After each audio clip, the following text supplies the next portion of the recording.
What's up, everyone? Thank you for tuning back into At Home Dude. This week we're going to be talking about credit cards again, but we are doing so because last week we talked about credit cards. I had someone reach out and they wanted to know what not to do with credit cards. So this week we're going to be talking about the top 5 things not to do with credit cards. And then at the end, I think I'm going to just throw some extra things in there for you guys. So watch to the end to check those out. While the intro plays, you might as well hit the subscribe button and the like button to help me out with the algorithm. I'll be right back after this.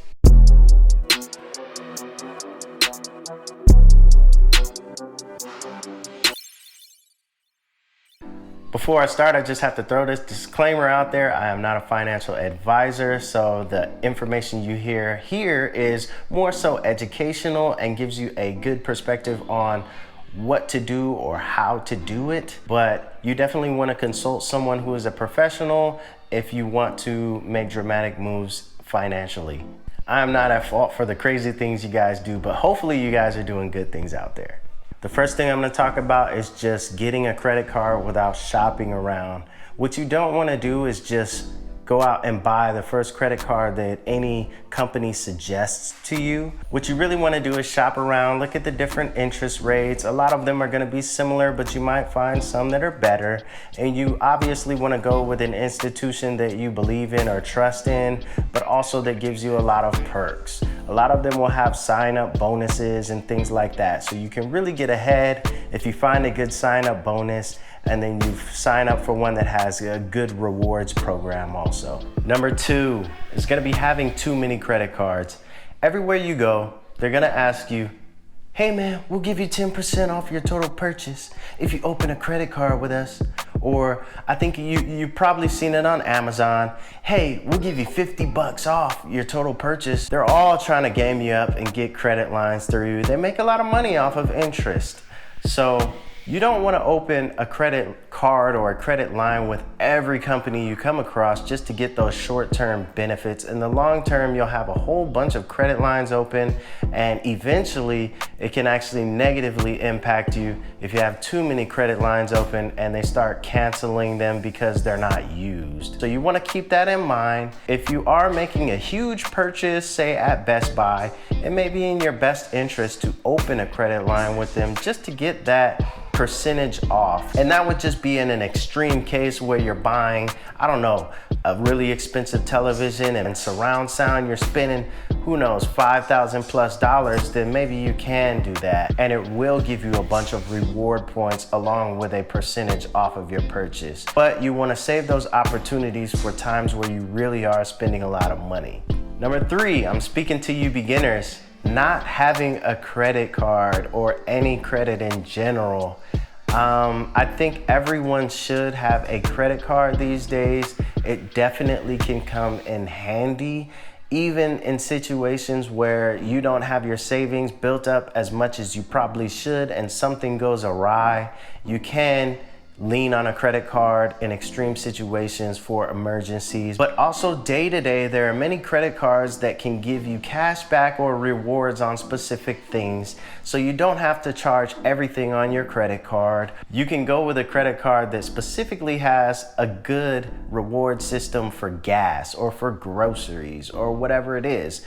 And then you can just use your credit card for those specific things. And that way you could pay it right off and then you're getting rewards for that and you're also increasing your credit score. And eventually down the line, you'll even be able to have a higher credit limit. Okay, so real quick, I'm gonna take a break and actually tell you guys about credit utilization and credit limit, just for those who do not know what those terms mean.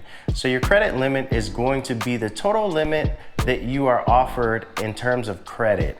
So if Joe has 3 credit cards and they're all worth $1,000 each, then his total credit limit is going to be $3,000. That is the most he can charge up in credit.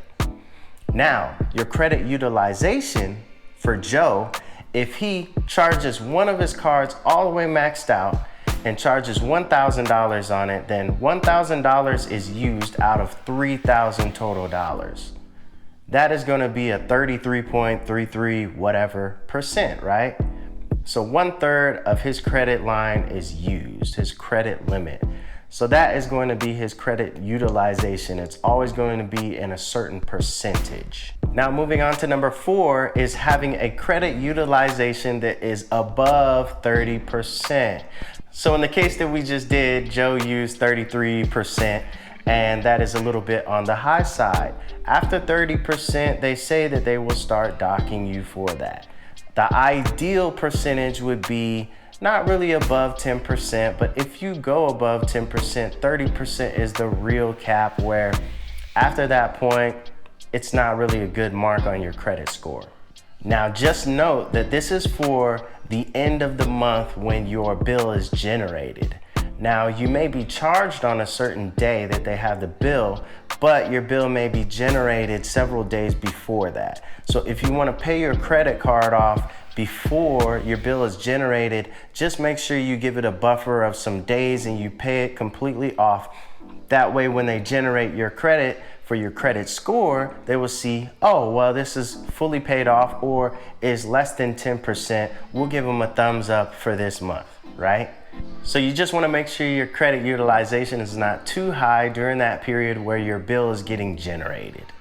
Okay, on to number 5, and that is our last one. It's just going to be that I've heard of people consolidating their debt on a credit card. And what I want to say is just that's not a great idea. Now, in extreme situations, it may be the only thing you can do or a certain thing that works for you. I'm not speaking for everyone, but for most cases, it's going to be a really bad idea because the interest on a credit card is so high. You'd be better off going to the bank, negotiating a low loan percentage that you could get on a loan, and then paying your bills off that way, or going through a company that specializes in consolidating debt. Okay, the last things I just wanted to run through, I had a few more very basic things. Things you don't want to do if you have a credit card is obviously, I've seen this before, people post their credit card, a picture of it or the information on it online. You definitely don't want to do that. Obviously, someone can use your credit card if you give them too much of the information that's actually on the physical card, because these days online, you're pretty much just giving people the information on your card to charge things. So that's a terrible idea. Also, we are in the game of financial education, ladies and gentlemen, so we do not want to be carrying over a bunch of debt on our credit cards. That defeats the whole process. We want to use the credit cards to our advantage. So we pay them off every single month. We are not buying things we can't afford. We are essentially using our credit card as a debit card and then paying it off. And we can schedule that. So that really shouldn't be too much of a problem. What you don't want to do is be late on payments or miss payments, or even pay the minimum. That does not help you at all. So if you feel like that is what you're gonna do, either don't purchase the items or just don't have a credit card if you don't feel that you have the discipline that you need to be able to use your credit card effectively in your own advantage, not in the advantage of the bank. Another one would be not to co-sign or be an authorized user on the credit card of an individual that you don't trust, that spends like crazy, or that is irresponsible, because they can drag you down with them. So you obviously want to be smart about who you have a joint card with. Usually it's just going to be your spouse, but sometimes you can do it, like I mentioned in the previous video, for your children. But you just have to know, hey, when the card comes, I'll cut it up and then they'll tag on with me and their credit will be established and they'll have good credit for whenever they want to move out or whenever they want to use it. But you don't want to be in a situation where your kid is out buying crazy things and not paying the card and it ends up falling on you.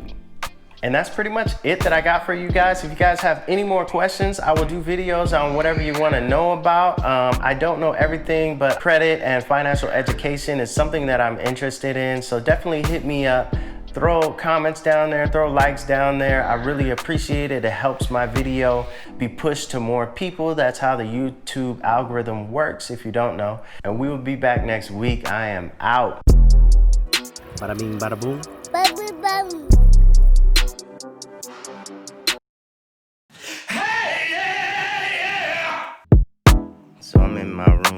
guy comes running in with a handful of toilet paper.